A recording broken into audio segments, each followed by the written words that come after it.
Stewart Fulton here in Japan, sending you the best news, reviews, previews, interviews, all the views from the land of the rising sun, pro wrestling, pro grappling, kickboxing, mixed martial arts, and especially a focus on those who are responsible for releasing the Kraken. This is Kraken Chronicles.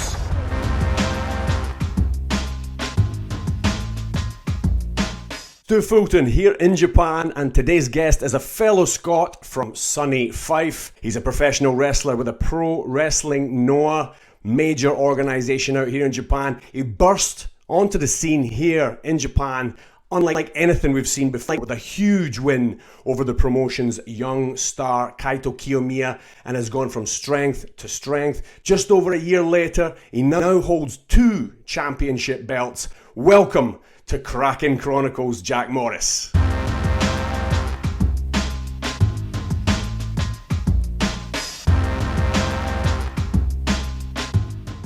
What an introduction that was. Thank you very much for having me on.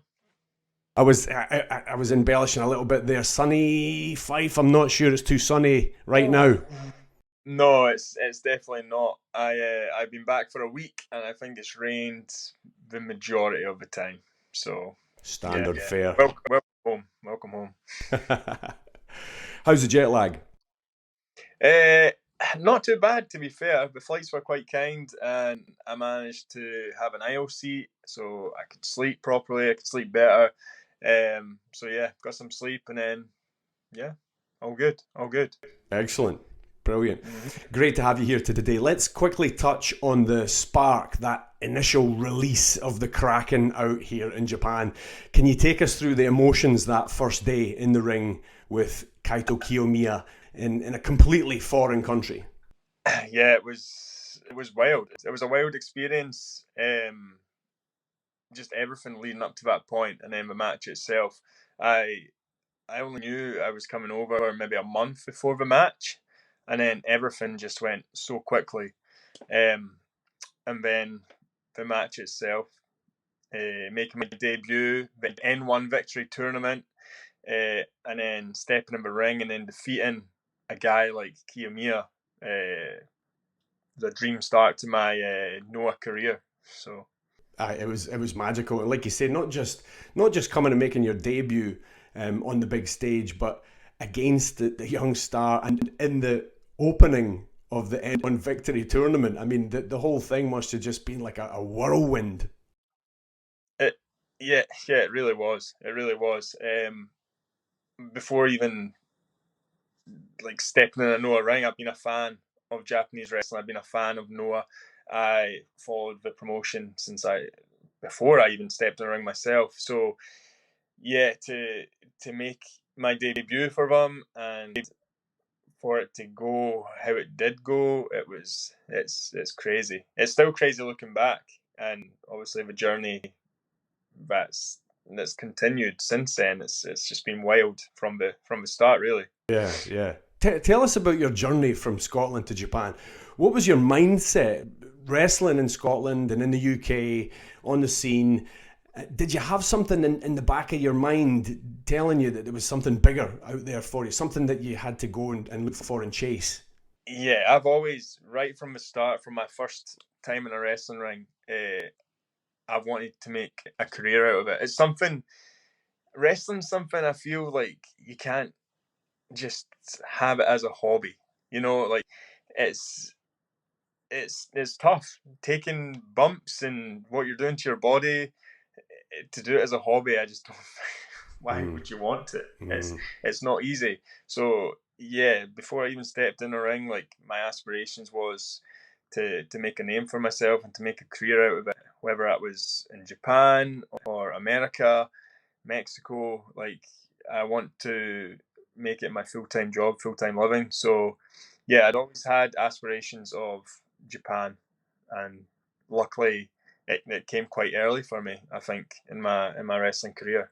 So yeah, it really feels like you're an excellent fit out here. That mindset of being serious about it and not want to do it half-heartedly or part-time Do you see that a lot more in the UK? Because out here, the reason why I'm saying you're a perfect fit out here is because everybody, all of the pro wrestlers out here, take it super seriously, and you're in it for life. I mean, you're in it, and that's it. It's your way of life, and you just keep going.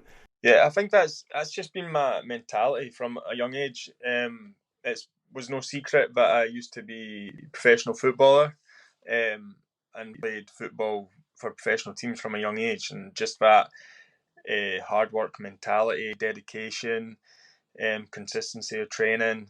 Like, I think I've taken from football, and then when I've stepped into the wrestling side of things, that's just me as a person. If I'm going to do something, I'm putting 100% into it.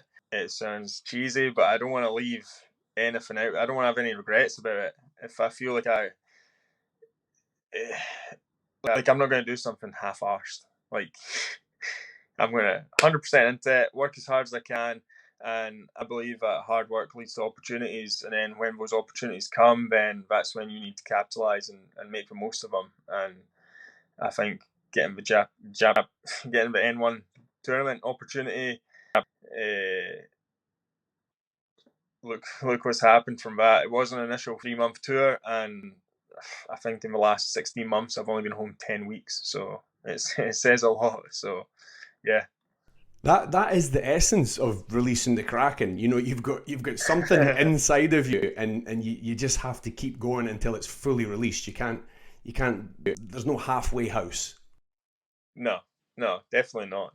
Especially in wrestling, I think you get out what you put in, and I think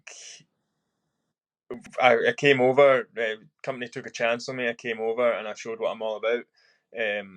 The hard work I put in inside and outside of the ring, the willingness to learn, and whatnot. So I think I am, like you touched on, saying I was a perfect fit. I think I am, and I think the boys are taking to me, and yeah, it's been I can't have any complaints so far. Yeah, yeah. Well, that's exactly what they look for out here. You know, that kind of attitude. It's throughout the whole system here. And as you know, pro wrestling in Japan is it's got a long, long, deep history.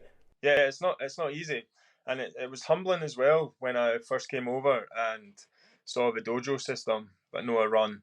Like, it's not easy. Like, these boys that go on to make their debut, these young boys, like they work so hard, incredibly hard, harder, probably harder than I. Well, I know that. I know from being in the UK wrestling scene, these boys to even make their debut, uh, work a lot harder than what we do in the independent scene in the UK. Like, it's crazy, and some of these boys don't even make their debut. So when I came over and I saw that, it was humbling, and it just reiterated to me that I can't take this opportunity for granted, because I didn't have to go through that. Mm-hmm. I was given the opportunity to come, and I need, you know, incredibly lucky for that opportunity, and I need to repay that, you know, show how thankful I am for it, and work my arse off to stay here and show that I was worth bringing over. So Mm-hmm. Yeah, you've got that unique insight that I have as well, coming from outside and seeing the inside here, and how it works. These, like you said, the young guys that train their asses off. I mean, they get their asses handed to them in the gym every single day. And it's not just the training that's hard, right? There's loads of other stuff that they have to do, looking after their seniors and cooking and cleaning. yeah, oh, it's 24/7 for them. It's incredible. It's the difference in culture is crazy. It's all about the dedication, isn't it? Now, It is. over the last year, you've been in the ring with some absolute legends, Jack. Keiji Muto, for one. Now he's retired. That makes it even more special. How Yeah. did it feel being in there with him?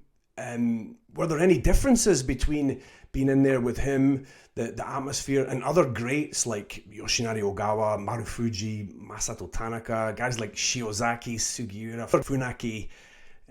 Tell us about that. It's crazy. Just wild from the start, even before the Muto experience. But just the guys I shared a ring with in the N1. We've touched on Kiyomiya, but Nakajima was also in my group, in my block. Huge fan of him. Watched him for years since he was in Ring of Honor and stuff. Funaki, Kojima, like my group was stacked. So to come in and be wrestling these guys in singles matches right from the start was crazy. And then that was August, and then October the Muto opportunity came, and wild. I remember seeing the I woke up to the notification on Twitter, and just wild. I was forwarding on to everyone. I couldn't believe it. And in that match too, I tagged with Marufuji, and Marufuji is one of my all-time favorites. So it's just wild. It's wild. So yeah, very, very lucky for these opportunities. But I like to think I worked hard for them too. So yeah, it's crazy. Now, you mentioned Nakajima just now. There's quite a few scary guys on the scene, as you know. And we're not just talking about in the ring, but just quite scary in general. Nakajima, can you just give us a little comment on him? How does it feel being in there, going up against him? How scary is it? He's a different breed. He's a different animal. There's a few of them that are different animals. They come out of that curtain and you step across the ring from them. You can, in their eyes, like, they're going to kill you. You need to step up or you're going to get ran over. Nakajima, Keno's one, Segura. Gee. Animals. So yeah, you need to step up when you come in against these guys or you're going to get ran over. So yeah, I had to learn quick. I had to learn that quick. Aye. The thing about these guys is a lot of them, they don't have to say anything. It's all actions. It is.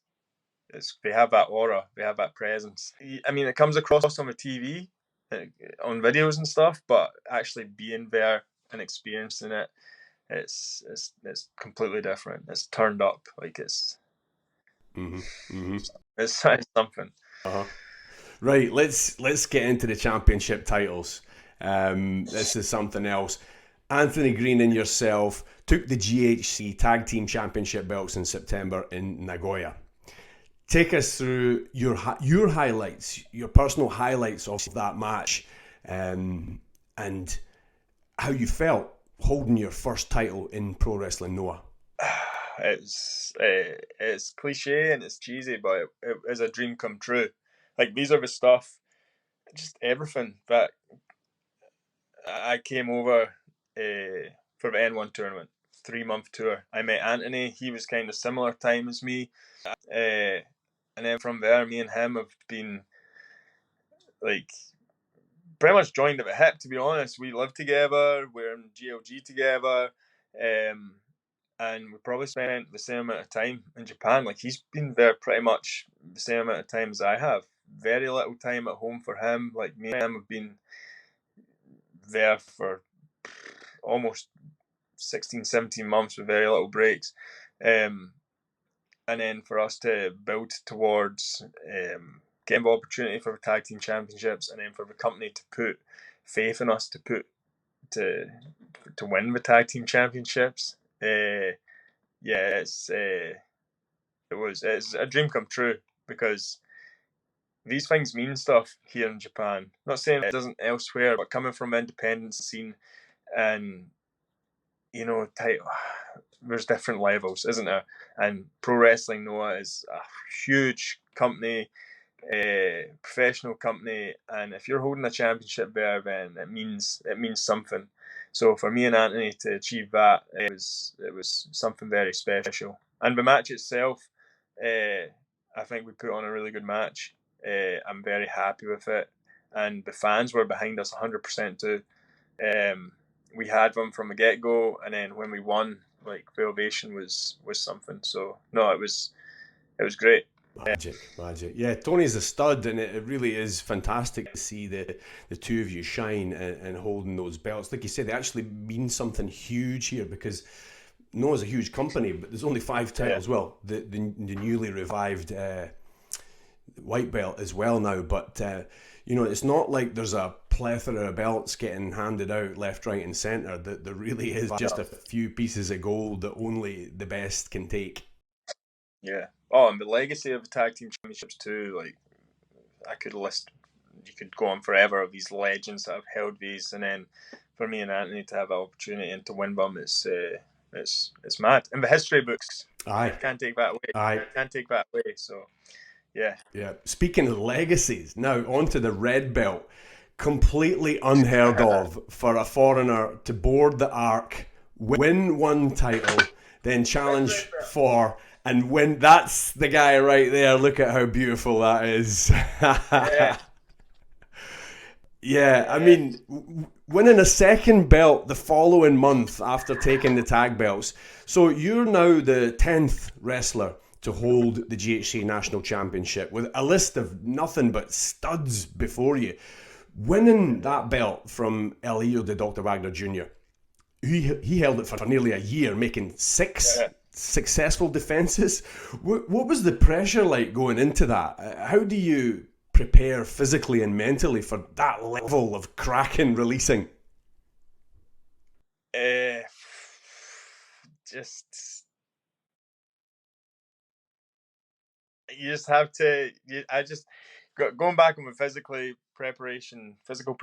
Sorry, like I'm always trying to stay 100% all the time, be in best physical condition I can. Mentally, you just have to believe in yourself, have faith, have confidence in yourself. I had already wrestled Wagner for the championship back in April and came up short. And despite coming up short, I was very proud of the match. I thought we put on a really good match. And I think me and Wagner had very good chemistry. Getting the opportunity again, I couldn't lose twice. I couldn't possibly lose twice. So I needed to step it up. I was as soon as the match got announced, I was stepping up my gym games, stepping up watching his matches back, just mentally preparing for that moment when I was walking out the curtain and what I had to do, and that was not lose. So yeah, it's funny you say that because I remember going between the hall, the main arena, and backstage, and I caught you for a second in the warm up area with the weights, and you were just sitting there.